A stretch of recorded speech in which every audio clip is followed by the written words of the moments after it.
Hail Transport Inc. at GM Wuling Philippines inilunsad ang nationwide EV Driver-to-Owner program. Sa pakikipagtulungan ng GM Wuling Philippines, inanunsyo ng Hail Transport ang nationwide rollout ng makabagong EV Driver-to-Owner program. Layunin ng inisyatibong ito na bigyang kapangyarihan ng mga TVS at taxi drivers na maging ganap na may-ari ng kanilang sasakyan sa loob ng 7 taon. Walang buwan ng amortization at walang boundary fee. Pinangunahan na paglilunsad ng programa ni Lloyd Lee, Pangulo at CEO ng Wuling Philippines, kasama ang kanyang may bahay si Shamsi Supsupli. So talagang matagal na sa ibang countries na they're still using electric no longer. Just sa Philippines na medyo hindi pa tayo talaga na-embrace natin yung electric vehicles. But I feel like eventually people would see the benefit, not just for themselves but for the environment once they switch to an electric vehicle. I think we're already bringing a lot of you can see a lot of electric vehicles already, no? Even for us, every time I see somebody that I know, it's really based on experience. Sometimes you can market all you want, but people would want to hear it from a user. And I've been a user, and I hope that people will really see the difference. No? They just test drive, just try it, no? Just try it and feel the convenience, tahimik, ang smooth to drive, and I guess you just have to take that leap forward, and then after that, saka mo lang ma-realize na sana noon pa ako nag-electric, kasi talagang grabe yung convenience and the savings from switching from a gasoline.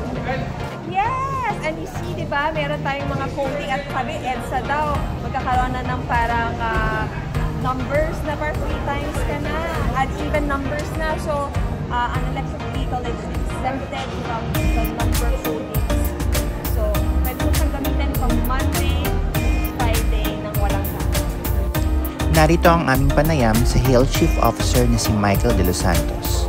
Passion namin na tumulong sa mga Filipino drivers, sa mga na matulungan natin kasi, di ba, alam naman natin na yung iba dito, 20 years, 10 years, hanggang ngayon, driver pa rin sila. So, yun yung naging advocacy namin na matulungan. So, we came up with this program and we are blessed. No? We are blessed to have Wuling partnering with us mabigyan ng magandang break yung mga drivers.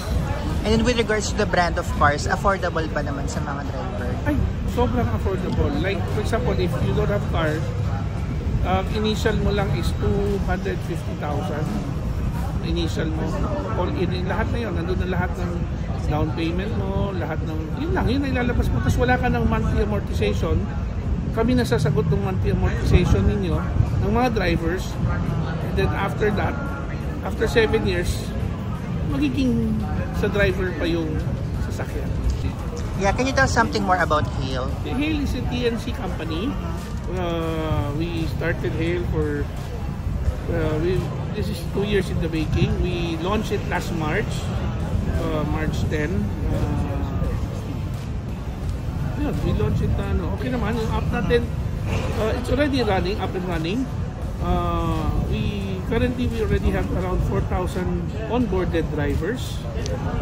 So, inuuna lang natin yung onboarding ngayon ng drivers para bago namin siya i-promote sa users, may drivers na tayo. Ayaw naman natin yung may user, alam mo, mag-antay ka 30 minutes, alam mo, baka mamura pa tayo. Correct. Mapagalitan tayo. Available na siya sa app, pwede na pwede ka na mag-download. Pwede na ho kayo mag-download, HailTH. So for ano ba yung mga location na kinikater ng Hail app? Actually, we are nationwide, pero right now we have Metro Manila, we have Region 3, we have Region 7, Cebu, and then upcoming is Palawan.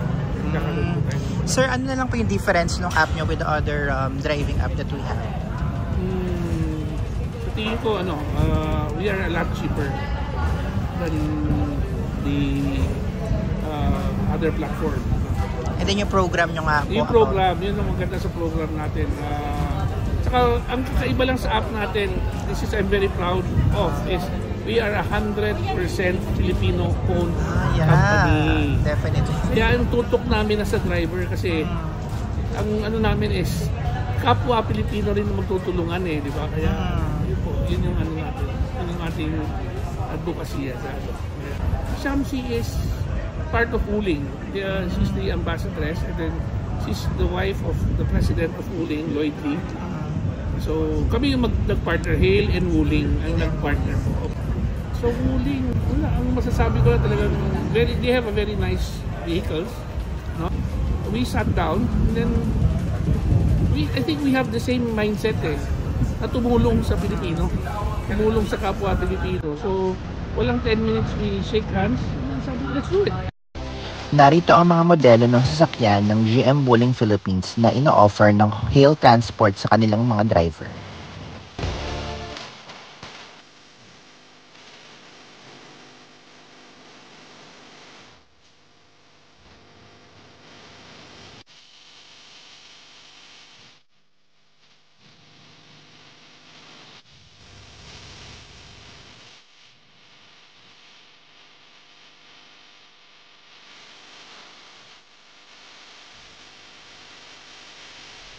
We are praying that mga drivers, matulungan namin kayo, matulungan din kami.